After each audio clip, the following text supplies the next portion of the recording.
নমস্কার। আজকে আপনারা প্রত্যেকে দেখেছেন যে সারাদিন ব্যাপী ছাত্র সমাজের বেগ ধরে এই ভারতীয় জনতা পার্টি এবং তাদের কিছু পলিটিক্যাল ফ্রিঞ্জ এলিমেন্ট, তাদের কিছু শাখা সংগঠন, তারা শান্ত বাংলাকে অশান্ত করার চেষ্টা করেছে। And they have try to cause severe breach in law and order of the state. আমি এইটুকু নিশ্চিত যে আজকের এই আন্দোলনে বিজেপির ছোট থেকে বড় নেতা সবাই ছিল, শুধুমাত্র ছাত্ররা ছিল না। And they have continuously try to instigate and provoke the police administration.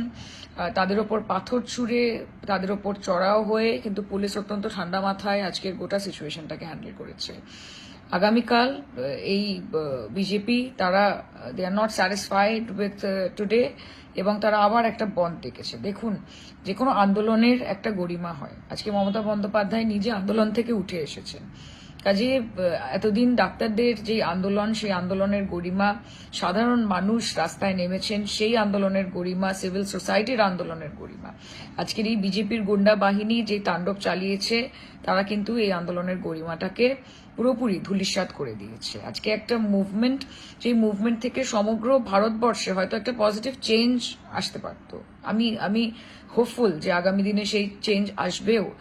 কিন্তু এই গুন্ডা বাহিনী, এই হুলিগানরা এবং এই ভারতীয় জনতা পার্টি, তারা একটা মুভমেন্টকে পলিটিক্যালি হাইজ্যাক করে নোংরা রাজনীতি করছে, এবং এই বন্ধ হচ্ছে তারই আরেকটি নমুনা।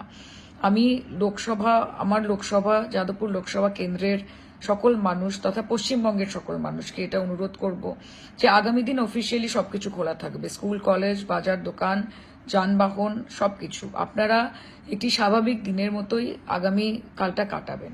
আপনারা ভয় পাবেন না। কোনো রকমের ঝামেলা হলে, কোনো রকমের অসুবিধে হলে পুলিশ প্রশাসন তারা আপনাকে সুরক্ষিত রাখতে দায়বদ্ধ, এবং তারা তাদের কাজ করবে। কিন্তু আপনারা কিন্তু বিজেপির এই ফাঁদে, এই প্ররোচনায় আপনারা পা দেবেন না।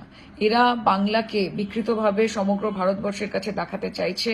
এটা একটা অত্যন্ত কঠিন সময়, আমাদেরকে ঐক্যবদ্ধভাবে লড়াই করতে হবে। এবং আমি আপনাদেরকে এটুকু আশ্বাস দিতে চাই যে আমরাও বিচার চাই, একজন মেয়ে হিসেবে বিচার চাই, একজন সাংসদ হিসেবে বিচার চাই, একজন রাজ্যবাসী হিসেবে বিচার চাই। এবং আমি আপনাদেরকে এটুকু বলতে চাই যে সেই বিচারটা শুধুমাত্র বাংলার জন্য নয়, সেটা গোটা ভারতবর্ষের জন্য। আমরা নির্ভয়ারও বিচার চাই, আমরা অভয়ারও বিচার চাই, আমরা মণিপুরের বিচার চাই, আমরা বদলাপুরেরও বিচার চাই। আমরা উন্নাও, হাথরাস থেকে শুরু করে আজকে হরিয়ানা, মধ্যপ্রদেশ, আসাম, এরকম রাজ্যে যে একের পর এক মহিলাদের ওপর অত্যাচারের ঘটনা ঘটে চলেছে, তার বিচার চাই। এবং আমি আপনাদেরকে এটুকুই অনুরোধ করতে চাই যে আমাদেরকে ঐক্যবদ্ধভাবে এই লড়াইটা লড়তে হবে। তাই আগামীকাল জনজীবন স্বাভাবিক রাখবেন, স্বাভাবিকভাবে নিজের কাজ করবেন, স্কুল যাবেন, কলেজ যাবেন, চাকরি ক্ষেত্রে যাবেন, আমরা আপনাদের সঙ্গে আছি। এবং আগামীকাল আপনারা জানেন যে পশ্চিমবঙ্গ তৃণমূল ছাত্র পরিষদের প্রতিষ্ঠা দিবস। আমরা প্রত্যেকে সেখানে উপস্থিত থাকব, নেতা উপস্থিত থাকবেন, নেত্রী উপস্থিত থাকবেন, এবং আগামীকাল আমরা পুনরায় এই শপথ নেব যে এই শান্ত বাংলাকে আমরা কাউকে অশান্ত করতে দেব না। আমরা হাজারবার পশ্চিমবঙ্গের মামাটি মানুষের কাছে মাথা নত করব, কিন্তু এই বিজেপির কাছে আমরা মাথা নত করব না। দুবেলা মরার আগে মরবো না ভাই, মরবো না।